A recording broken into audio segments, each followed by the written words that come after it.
the 1950 Nebraska Miracle, the choir saved by 15 random delays. At precisely 7:27 p.m. on March 1st, 1950, the Westside Baptist Church in Beatrice, Nebraska, exploded.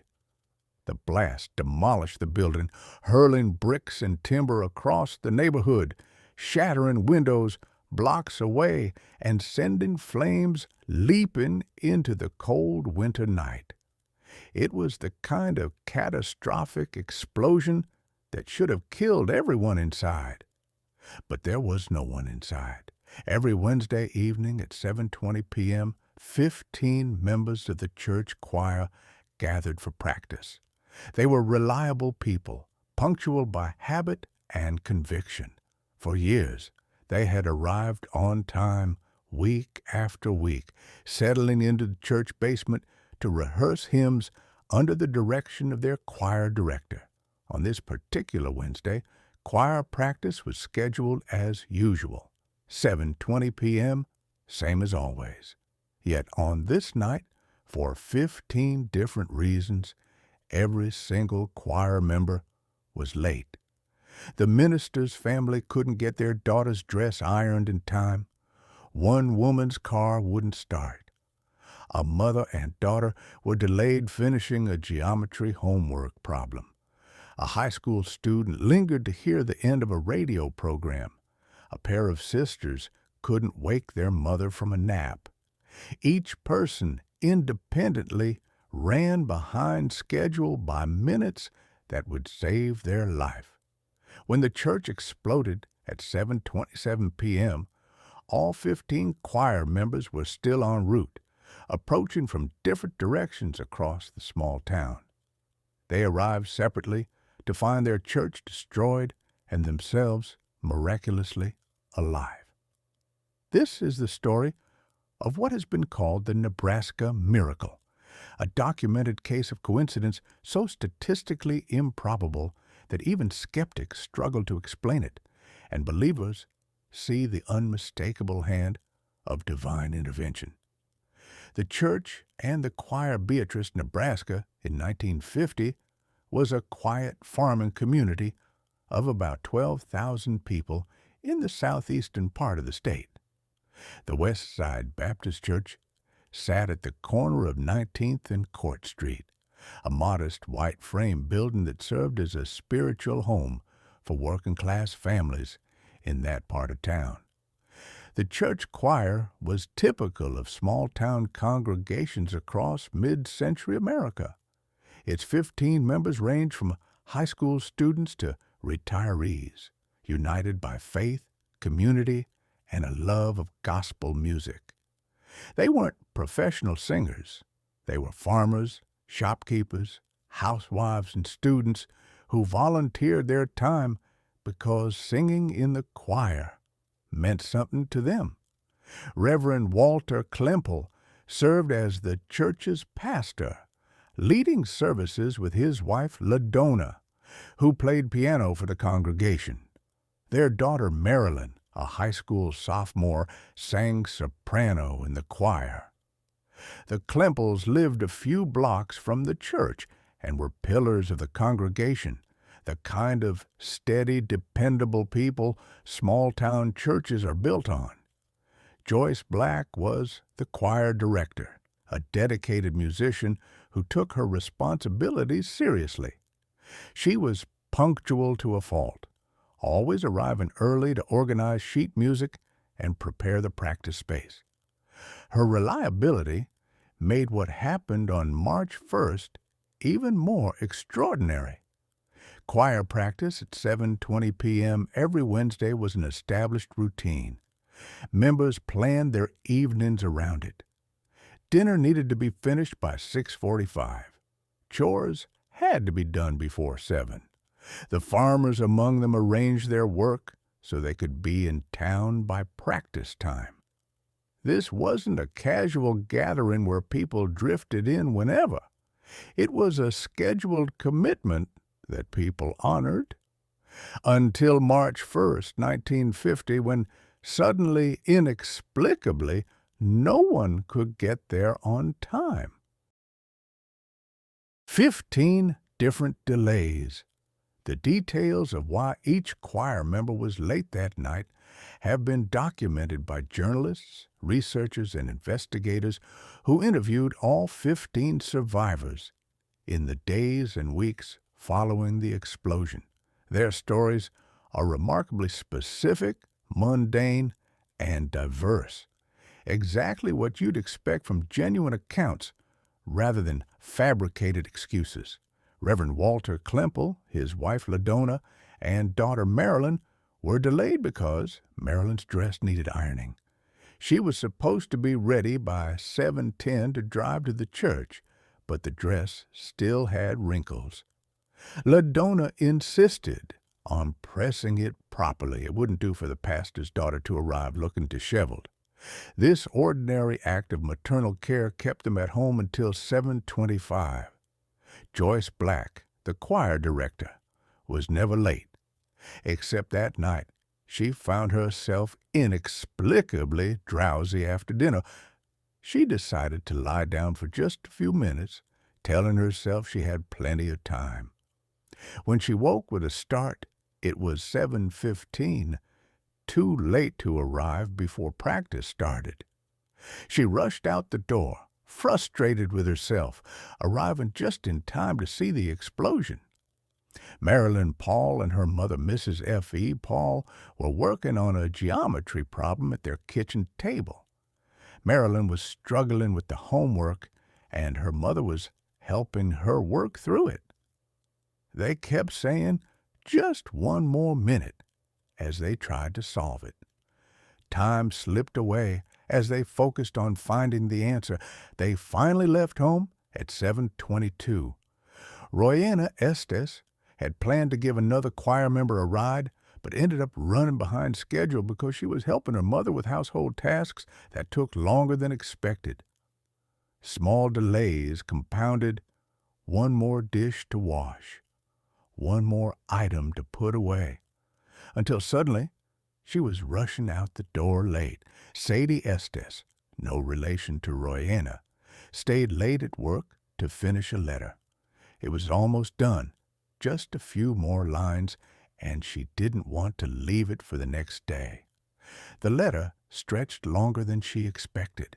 When she finally sealed the envelope, she realized with alarm that she was running behind.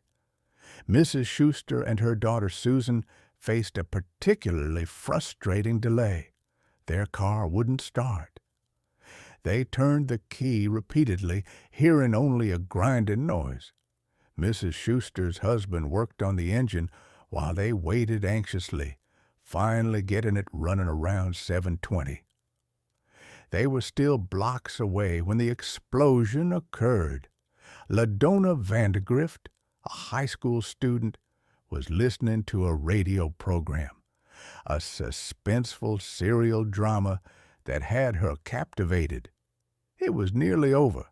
Just a few more minutes until she'd know what happened. She told herself she'd leave right after the show ended.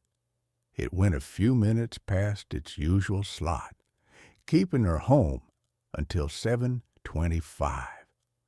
Mrs. Leonard Schuster, different from Mrs. Schuster with the car trouble, was delayed because her husband was finishing a letter he wanted mailed, and she waited for him so they could drive together. The letter took longer to complete than he'd anticipated. Harvey All was serving as song leader that night and was usually punctual, but he was absorbed in the task at home and simply lost track of time, a rare lapse for someone normally so reliable. Lucille Jones and Dorothy Wood were supposed to wake Lucille's mother for a ride to church, but they couldn't rouse her from a deep sleep. They tried repeatedly, calling her name, gently shaking her, but she wouldn't wake up. Finally, they decided to walk to church instead. They were still several blocks away at 7:27. Each delay was different. Each was trivial, the kind of minor inconvenience that happens all the time. A geometry problem, a wrinkled dress, a car that won't start, a radio program running late. Individually, none of these delays meant anything, but collectively, on that specific night, they formed a pattern that saved 15 lives. The explosion natural gas had been leaking in the church basement, accumulating in the enclosed space where the choir practiced. At 7:27 p.m., 7 minutes after practice was supposed to begin, something ignited the gas, perhaps a pilot light, perhaps static electricity, perhaps the church's aging furnace cycling on. The source of ignition was never definitively determined because the explosion destroyed most of the evidence. The blast was catastrophic. Witnesses blocks away reported feeling their houses shake, windows shattered in nearby homes. The entire church structure was obliterated, walls blown outward, roof collapsed, the basement where the choir practiced reduced to rubble and splintered wood. Fire followed the explosion, consuming what remained of the building. Beatrice's volunteer fire department responded quickly, but there was little to save. By the time the flames were extinguished, only the church's foundation remained, surrounded by debris scattered across the neighborhood. If 15 people had been singing in that basement at 7:27 p.m., as they should have been, all 15 would have died. The explosion left no survivable space. The force of the blast, the flying debris, the subsequent fire, there would have been no chance of escape, no possibility of rescue, but the basement was empty. 15 choir members, running late from 15 different directions, converged on their demolished church to find themselves alive through circumstances they couldn't explain. The immediate aftermath, the first choir member to arrive, found not the modest white church they expected, but a burning pile of rubble. Shock, disbelief, then horror, as they realized what had almost happened. Within minutes, other members arrived, from the north, from the south, from the east and west, each having no idea the others were also running late. They gathered at the scene, dazed and shaken, slowly comprehending the impossible odds of what had just occurred. Reverend Klemple, standing amid the ruins of his church, was overcome with emotion. His entire choir was safe, his daughter was safe, his wife was safe, he was safe, all because of geometry, homework, and a wrinkled dress, and a car that wouldn't start. The Beatrice fire chief, local police, and neighbors who came running after the explosion found 15 people staring at the destroyed building, some crying, some praying, all struggling to process their survival. The story spread through Beatrice within hours. By morning, it was in Nebraska newspapers, and within days, it had reached national media. Life magazine, one of America's most widely read publications, sent journalists to Beatrice to investigate and document the story. They interviewed all 15 survivors, verified the timeline, and confirmed that, yes, every single choir member had been inexplicably delayed on the same night for completely unrelated reasons. The mathematics of miracle statisticians and probability experts have attempted to calculate the odds of this coincidence. The numbers are staggering. First, consider that the choir had been meeting at 7:20 p.m. every Wednesday for years. Members were habitually punctual. Being late was rare. For any single member to be significantly late on a given night might happen once every few months. For all 15 members to be late simultaneously, each for a different reason, is astronomically improbable. One statistical analysis estimated the odds at approximately 1 in a million. Another put it even higher, 1 in several million. These calculations depend on assumptions about normal punctuality rates, the independence of the delays, and other factors. But all agree this should not have happened by chance alone. Moreover, the timing window was critical. The explosion occurred at 7:27 p.m. If it had happened at 7:15, some early arrivals would have been killed. If it had happened at 7:45, everyone would have arrived, discovered the gas leak, and evacuated safely with no dramatic story to tell. But it happened at precisely the moment when everyone should have been there, but wasn't.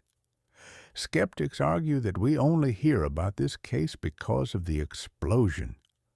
Perhaps choir members were occasionally late, but we don't remember those nights because nothing dramatic happened. This is possible, but interviews with the members themselves contradicted this. They consistently described being late as unusual, particularly for so many people simultaneously. Faith and interpretation. For the 15 survivors, the experience was profoundly spiritual.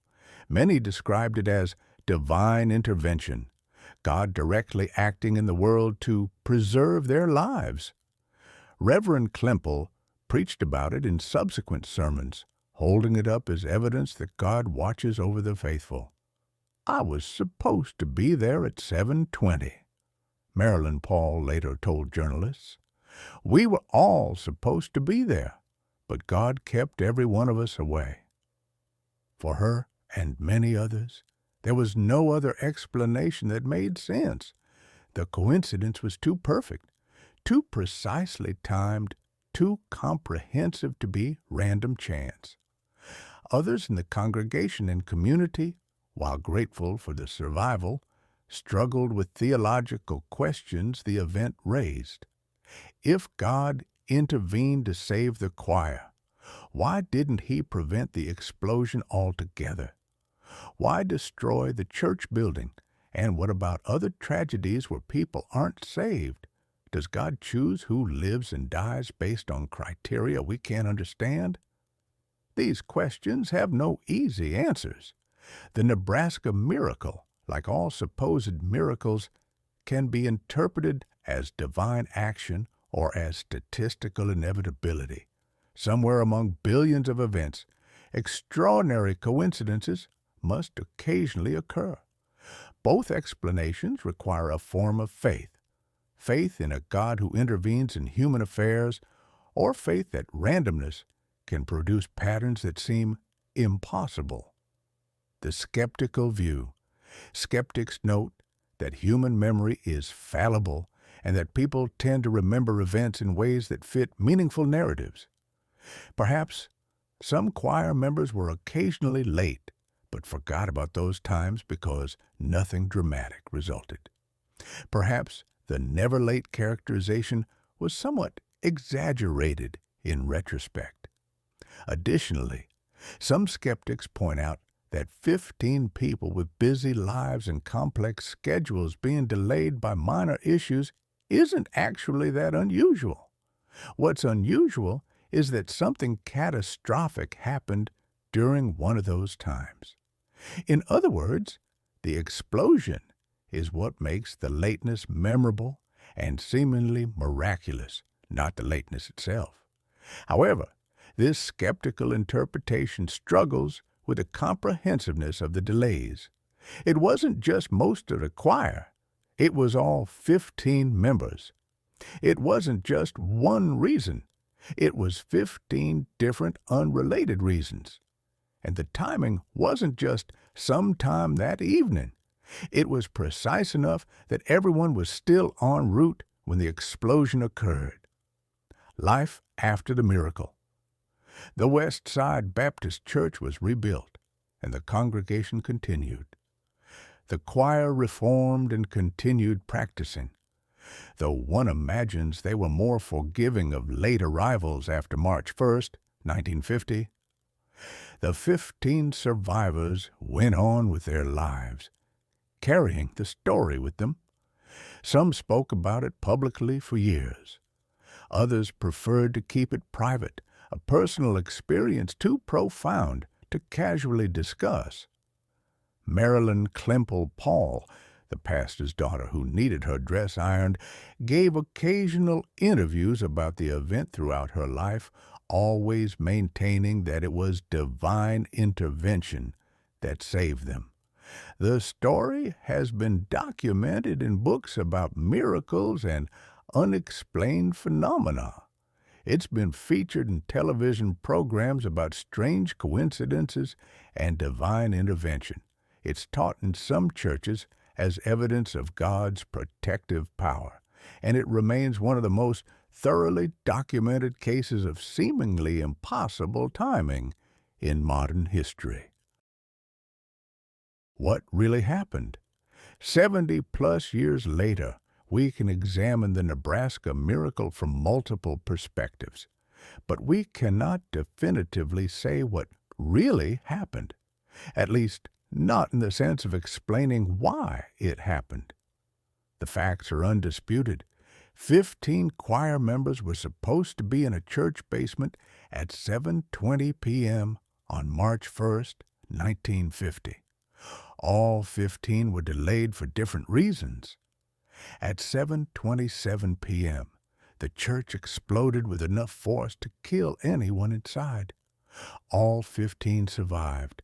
Whether this was divine intervention, an extraordinary statistical coincidence, or something else entirely, depends less on evidence than on worldview. A person who believes God actively intervenes in human affairs will see clear evidence of miraculous protection. A person who believes the universe operates purely by natural laws will see an improbable but ultimately random coincidence. What cannot be disputed is the effect on those who lived through it. For 15 people in Beatrice, Nebraska, their faith was confirmed, their lives were given new meaning, and they spent the rest of their days knowing they had witnessed something extraordinary, whatever its ultimate cause. Conclusion. The unanswerable question, the choir that was saved by 15 random delays, remains one of history's most compelling examples of coincidence, providence, or miracle, depending on your perspective. It has everything a good mystery needs: reliable witnesses, documented facts, extraordinary timing, and no definitive explanation that satisfies everyone. Perhaps the Nebraska Miracle's greatest lesson is not about what happened, but about how we interpret what happens. We live in a universe that occasionally produces events so unlikely they challenge our understanding of probability, meaning, and divine action. Whether we see God's hand or random chance in these moments reveals as much about us as it does about the events themselves. For the 15 members of the Westside Baptist Church choir, there was no doubt. They were supposed to die that night, and someone intervened. They went to church to sing praises and instead received what they believed was the greatest gift: their lives, returned to them through a series of mundane delays that added up to the impossible. The geometry problem was solved. The dress was ironed, the car finally started, the radio program ended, and 15 people walked away from an explosion that should have killed them all, carrying with them a story that still defies explanation and continues to inspire wonder more than 7 decades later.